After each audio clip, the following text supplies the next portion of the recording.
તો guys finally આપણા ભમભાઈ નવી સાયકલ લઈને આયા છે 1500 સવારમાં આવી જશે આપણા વાળામાં સાફ આપણે કરવાના છે ખેતરમાં ઘઉં. હે guys welcome to my new blog. તો ગાઈસ ફાઇનલી મસ્ત મજાની રૂડી રૂપાળી સવાર પડી ગઈ છે અને આપણે નહીં ધોઈને થઈ ગયા એકદમ કમ્પ્લીટ અને આજના બ્લોગની શરૂઆત થઈ જશે આપણા ઘરથી અને અત્યારે સવારમાં આવી જશે આપણા વાળામાં સાફ. તો ચલો તમને બતાવું.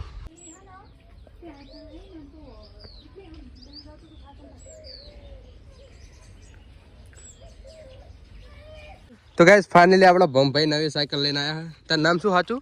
જયેશ. તો ગાઈસ આનું નામ સાચું નામ તો જયેશ છે પણ અમે બધા કહેવાય છીએ ભમ. અને એમને ગાઈસ ફાઇનલી નવી સાયકલ છોડી દીધી છે. તો કોંગ્રેચ્યુલેશન બધા કોમેન્ટમાં લખી દો. કેટલાની સાયકલ લાવ્યો તું? 4500 ની છોડે જો નવી ટાટા. અને ગાઈસ તમને ખબર જ હશે આપણા ખેતરમાં થોડાક દિવસથી અજમો પીવડાનું કામકાજ ચાલુ છે. તો અજમો પીવડાનું કામકાજ પતી ગયું હોય અને આપણે ત્યાં જે પાઇપની લાઈન કરી હતી એ બધા પાઇપ વારીને આપણે જે આ હાલ ઘઉં કરવાના એ ખેતર લઈ જવાના. તો હું જઉં છું અત્યારે પાઇપ વારવા. તો ચલો કન્ટિન્યુ.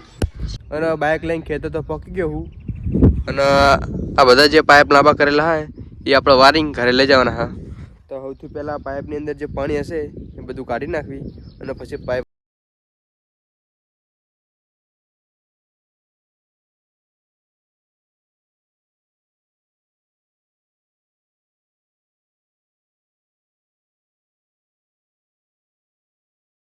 માંથી પાણી કાઢીને જે આ શેડા પર પાઇપ પડતો એનો વારિંગ ઘોંસડું બનાવી દીધું. હવાને લઈને કમ્પ્લીટ કરીને જવાનું છે આપણે બીજા ઓલા સામે જે શેડો દેખાય ને ત્યાં. કેમ કે બીજા પાઇપ ત્યાં પડ્યા હા એટલે એ આપણે વારવાના જ છે.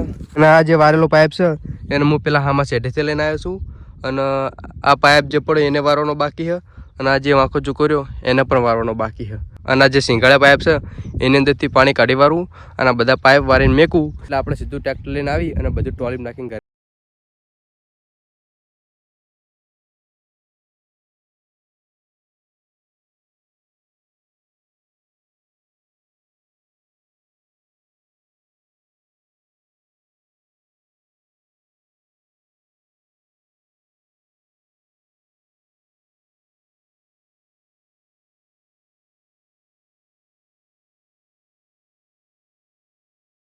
મેં કહ્યા ત્રીજો પાઇપ ત્યાં સામે બોર બનાવ્યો ત્યાં વારે મૂક્યો. શેકડા પાઇપમાંથી પાણી કાઢીને અહીં ઢગલો કરી દીધો. હવે ડાયરેક્ટ ટ્રેક્ટર લઈને આ બધું ભરી જવાનું થાય. તમારે અજમો જોવો હોય તો હું તમને બતાવું. અજમાનો છોડ તો આ બધા છોડ્યા નહીં અજમાના. આપણે કરવાના છે ખેતરમાં ઘઉં. તો હવે સૌથી પહેલાં આપણે જવાનું છે બિયારણ ને ડીઝલ ભરાવા. તો આપણે ટ્રેક્ટરની પાસે કલટી જોડી લઈએ તો કલટી છોડ નાખવી અને ટોળી જોડીને પછી આપણે નીકળીએ ઘઉંનું બિયારણ લેવા.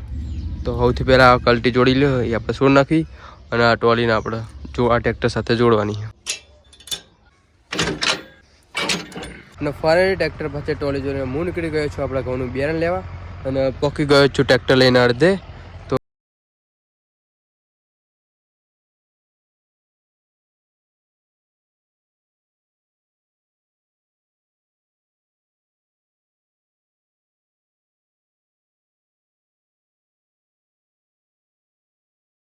તો થઈ ગઈ છે રાત અને હું તો આવી ગયો બાઇક લઈને ઘરે.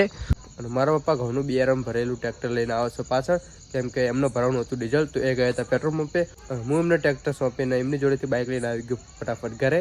અને ઘરે તો પોકી ગયો અને ફટાફટ આપણે ધોઈ લેવી હાથ પગ. અને બિયારણ ભરેલું ટ્રેક્ટર લઈને ફાઇનલી મારા પપ્પા પહોંચી જશે ઘરે. જોઈ શકો છો આ બધું ઘઉંનું બિયારણ અને 4-5 જેવી ખાતરની ઠેલી હોય અને ટોલી છોડીને કલટી જોડી દીધી આપણે ટ્રેક્ટર પાસે કેમ કે આપણે રાતોરાત બનાવવાનું છે કલટી.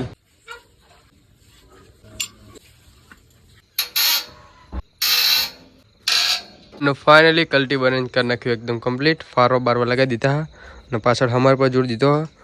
હવે ડાયરેક્ટ સીધું સવારમાં વહેલા જાગીને આખો જતું રહેવાનું હોય.